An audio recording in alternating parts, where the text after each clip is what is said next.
Inter লাইফে আপনি প্রথম ছাত্র রাজনীতির সাথে জড়িয়ে গেলাম যশোর ছাত্রলীগ। এবারে সেখানে কিছু বিচ্ছুতি ঘটে আমার, তারপরে আমি পরবর্তীতে সাদলাপুর ডিগ্রি কলেজ থেকে ইন্টারভিউ পাস করি। আচ্ছা আচ্ছা।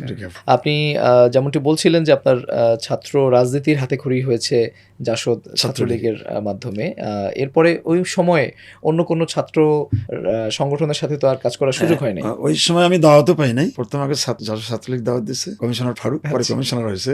ওই দাওয়াত আমি সারা দিই এবং যুক্ত হয়ে আমি 84 সাল পর্যন্ত আমি জাতীয় ছাত্রলীগের সঙ্গে জড়িত ছিলাম। এমনিতে ছাত্র জীবনে আপনি সামাজিক বা সাংস্কৃতিক কোনো কার্যক্রমের সাথে জড়িত ছিলেন? ছাত্র জীবনে আমি সামাজিক কাজে বেশি জড়িত ছিলাম। সমাজে গরিব দুঃখী মানুষের পাশে দাঁড়ানো, মানুষের বিয়ে শাদীতে কোথাও একটু হাঙ্গামা হলে সেখানে একটু সহযোগিতা করা। ইভেন আমি ছাত্র যখন ছিলাম তখন আমি আমার মসজিদের সভাপতি ছিলাম, অদ্যাবধি এখনো আছে এই মসজিদে। মানে ছাত্র জীবন থেকে মসজিদের সভাপতি। কিন্তু আমার সমাজে আরো ভালো ভালো লোক ছিল, অনেক অন্য শিক্ষিত লোকও ছিল।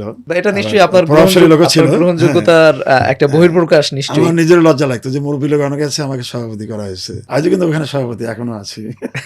আচ্ছা, মানে অলমোস্ট 50 বছরের অধিককাল ওই মসজিদে আছি আমি।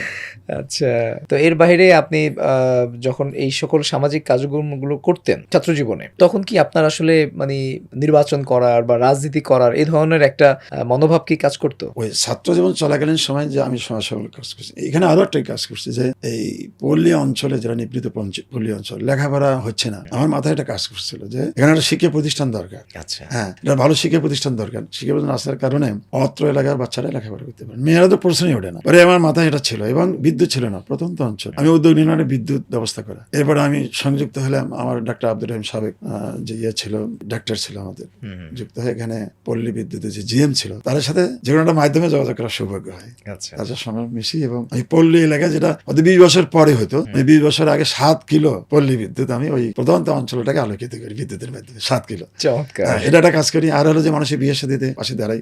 আর কিছু কাজ করছি, ওই সমাজে তখন যাত্রাগান, থিয়েটার এগুলো চালু ছিল। থিয়েটার এটা কিন্তু আমি প্রতিরোধ করছি, সমাজের ছেলেমেয়ে নিয়ে এগুলো প্রতিরোধ করছি, যাত্রা প্রতিরোধ করছি, মানে যেখানে আসলে অশ্লীলতা, জুয়া প্রতিরোধ করছি। হ্যাঁ, অশ্লীল কাজগুলো আমি প্রতিরোধ করার চেষ্টা করছি।